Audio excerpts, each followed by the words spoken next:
Nothing in the universe frightened them.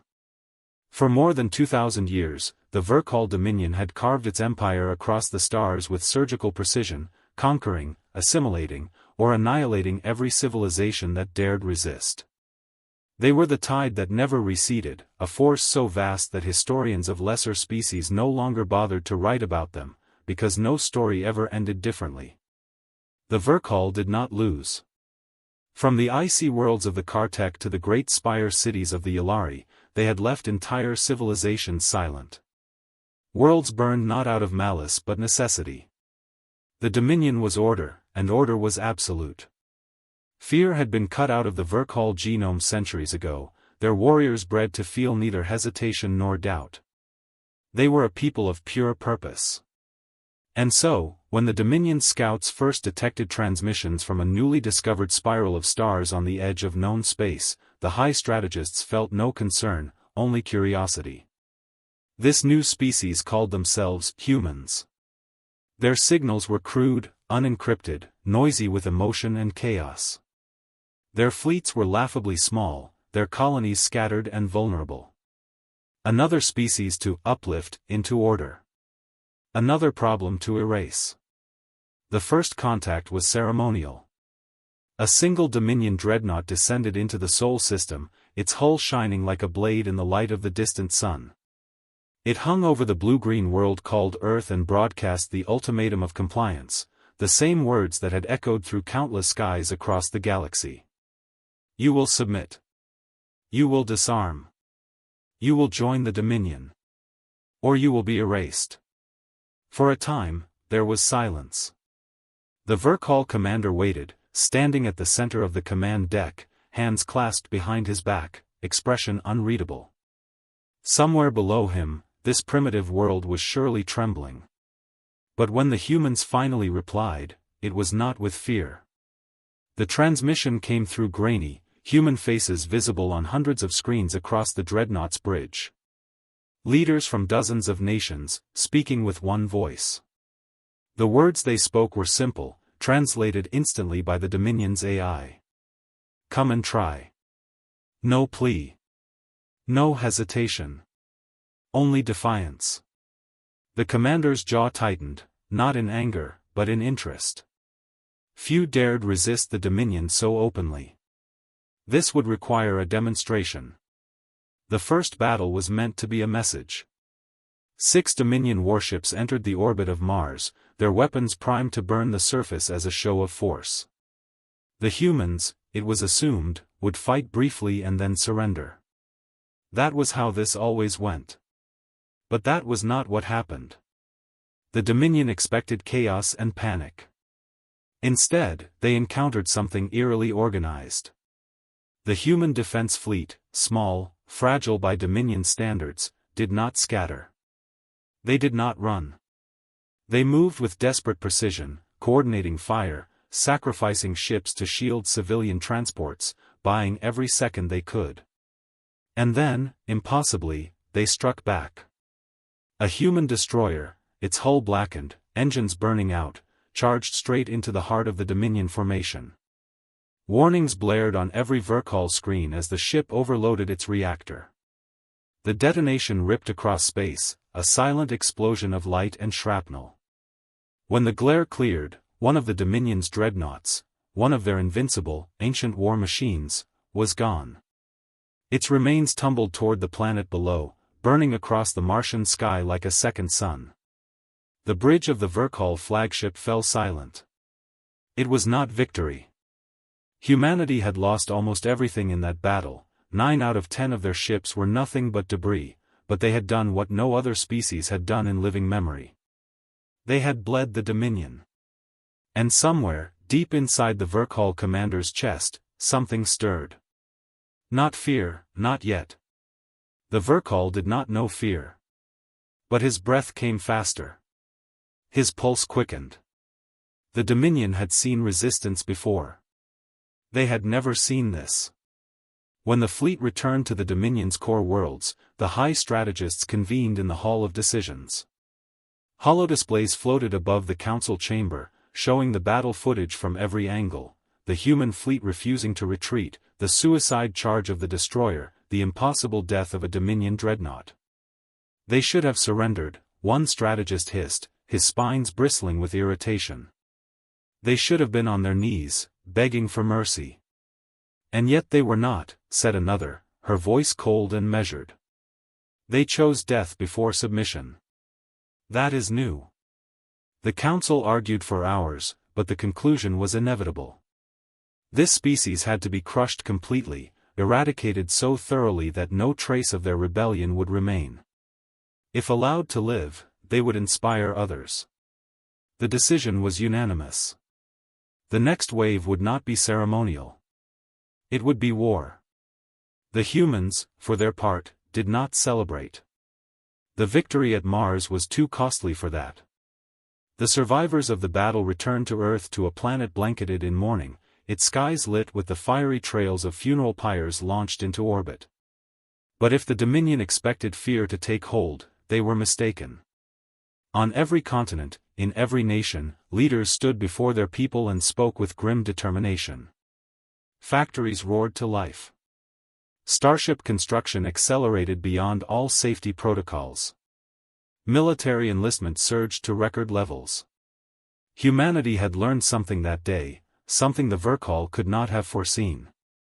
They learned that the Dominion could bleed. And if it could bleed, it could die.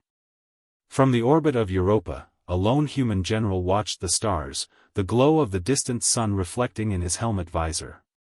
His voice carried across the encrypted comms network, broadcast to every surviving ship, every outpost, every hidden bunker on Earth. They wanted our surrender, he said, voice steady as steel.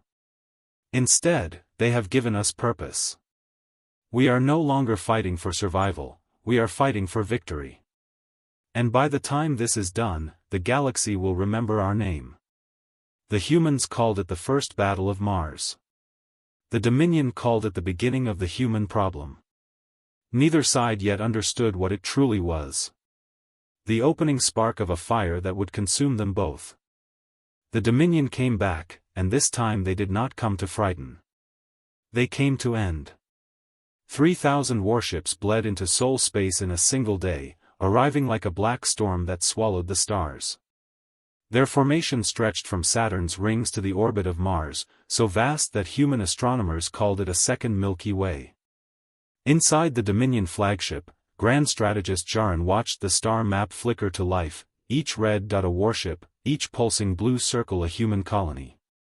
She had studied their transmissions for months, memorizing their strange laughter, their music, their broadcasts of war speeches. There was a kind of chaos in them she could not name, a refusal to break even when logic dictated surrender. But chaos would not save them. Not now. Begin Operation Silence, Jaran ordered. Her voice was calm, almost ceremonial. The war had officially begun. The first strike fell on the moon. Human defenses held for 13 minutes. 13. After that, Luna City was nothing but vapor and glass craters, the colony's lights winking out forever. The Dominion did not pause to gloat, they swept past, burning everything they touched, erasing every human asset in their path. Earth's orbit became a graveyard of shattered stations.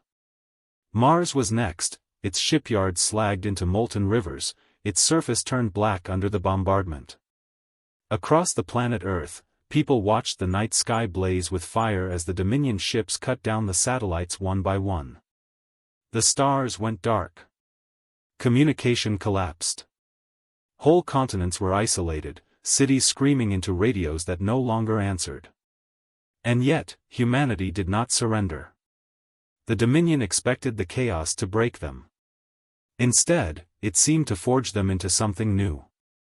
On the ruins of Geneva, world leaders emerged from bunkers and stood in the choking ash to declare the formation of the Terran Unified Command, a single government that existed for one purpose: survival through victory.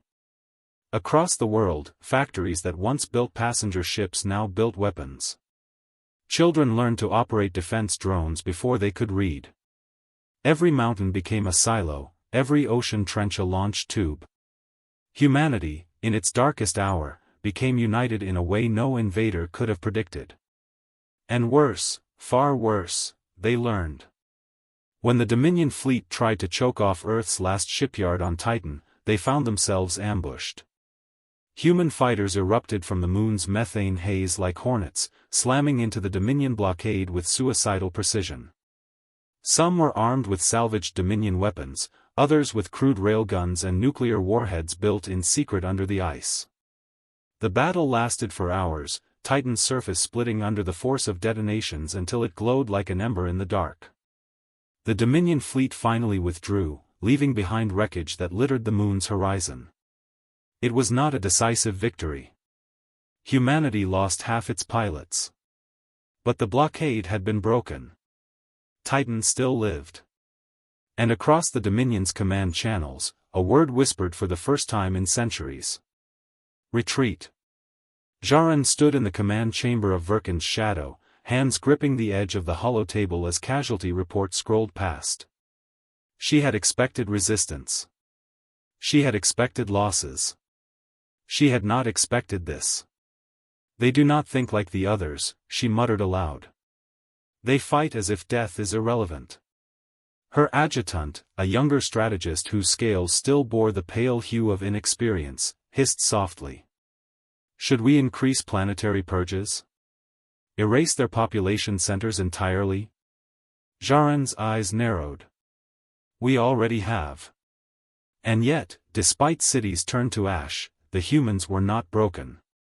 If anything, they seemed more dangerous with each world they lost. It is not just survival, Jaran said, realization dawning coldly in her chest. They are learning. Every time we strike, they adapt faster. Every time we kill one, 10 more rise. The Dominion attempted a grand offensive, gathering hundreds of ships to crush Earth in a single night. The humans knew it was coming. In the blackness of space, they waited, hidden inside hollowed asteroids, tucked beneath electromagnetic shadows. When the Dominion armada arrived, the humans unleashed their trap, stolen Dominion missiles, hacked drones, improvised mines, all detonating at once. Entire squadrons were lost before the first shot was fired. When the Dominion finally broke through the chaos and reached Earth, they found the skies above the planet swarming with human craft, jury-rigged warships made from repurposed freighters and colony transports. It was not a conventional battle. It was an ambush. And it was brutal. Grand strategist Jaran watched her fleet fall apart in real time. On the screens before her, she saw Dominion warships spiraling into the atmosphere, breaking apart under sustained human fire. She heard the sound of her bridge crew speaking faster, panic edging into their voices, a tone she had never heard before. She clenched her jaw. This was not supposed to be happening. The Dominion was order. The Dominion was inevitability. But here, above this single blue planet, inevitability was bleeding out. On the surface, humanity watched the wreckage of enemy ships rain across the oceans like falling stars. Soldiers stood atop blackened ruins and cheered. Children danced under the fiery streaks in the sky. In hidden command bunkers, admirals and generals exchanged grim nods. This was not victory. Not yet. But it was proof that the Dominion could be hurt, and that meant the war could be won. Far from Earth, in the Dominion capital, the High Council convened in silence. Hollow images of the battles played on every wall. They watched human ships sacrifice themselves to ram Dominion cruisers, watched them hack into the fleet's comms to broadcast their war cries across every channel. We are still here. We are not done. Come and try again. The councilors' spines shivered in unison, an ancient reflex their species had not felt in centuries. Fear. They did not name it that. Not yet. But the word lingered in the air nonetheless. By the war's second year, the Dominion had lost more soldiers than in their last 5 conquests combined. Supply lines burned. Outer colonies went silent as human raiding fleets struck like wolves and vanished into the void. Jaran stared at the galactic map in her private chambers.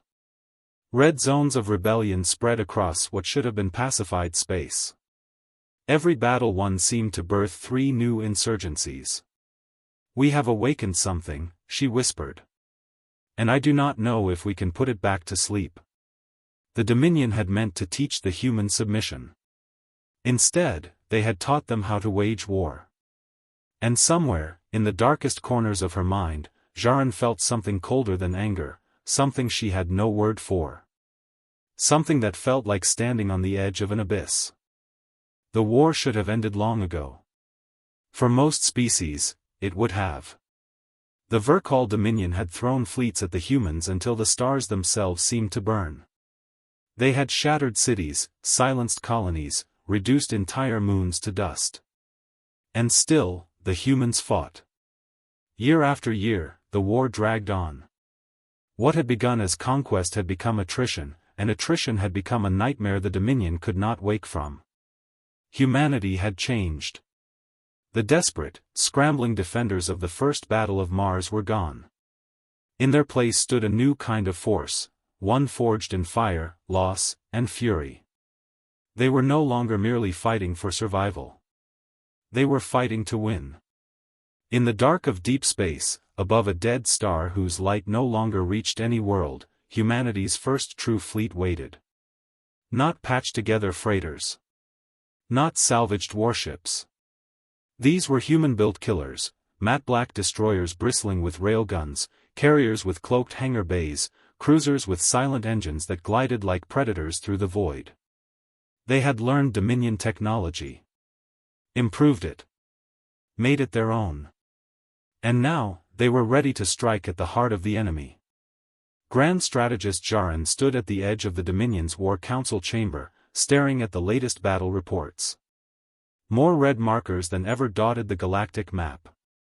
Entire sectors were lost. "They are moving on VRWN Prime," said her adjutant quietly, voice low as if speaking too loudly might make it real. VRWN Prime, the Dominion's capital, the shining center of its empire. No one had ever dared to attack it. "They wouldn't," Jarin said, though her own voice betrayed doubt. "They haven't the strength for a siege." But she knew, deep down, that was no longer true. The humans had gathered something terrible. Something large enough to threaten the heart of the Dominion. And for the first time in her career, Jarin felt the chill that came when the mind realizes there might not be enough ships, not enough soldiers, not enough time. The Battle of VRWN Prime began without warning. Human fleets erupted from hyperspace on every vector at once, their drives blinding sensors before vanishing into silence.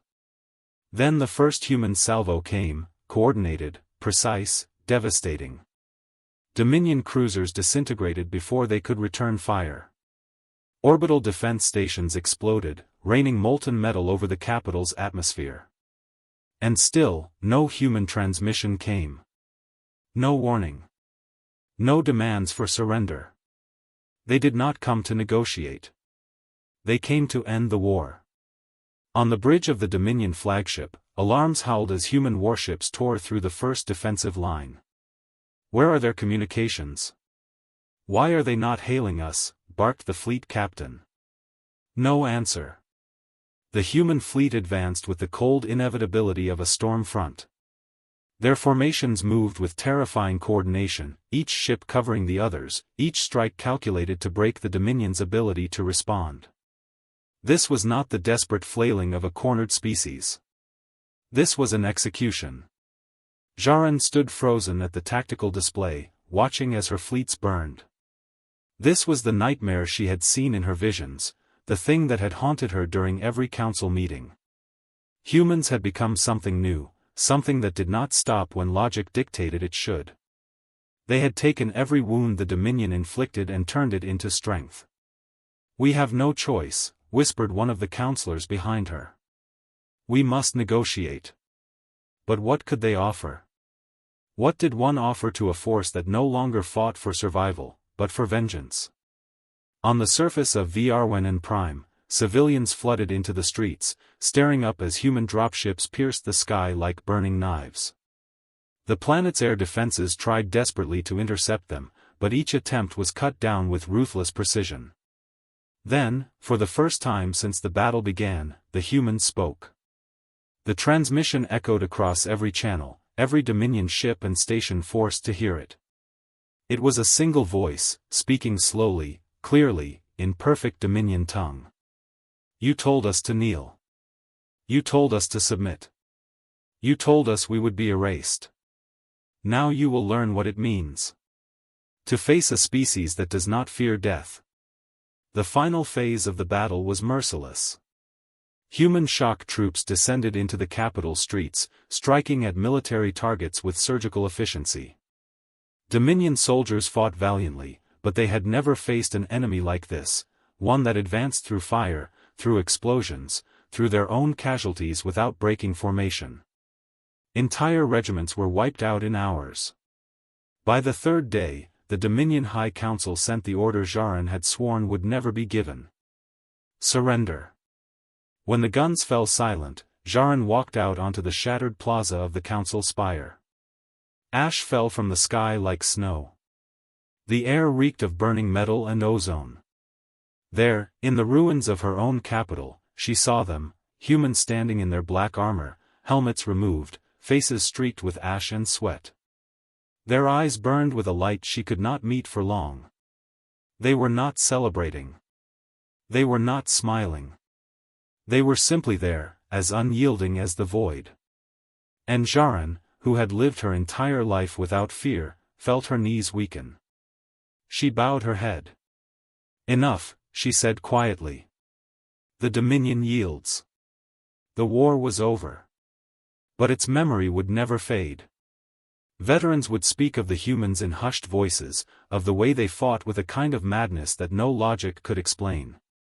They would speak of the silence before the first human strike, of the black warships that moved like shadows across the stars, of the eyes of the soldiers who never flinched.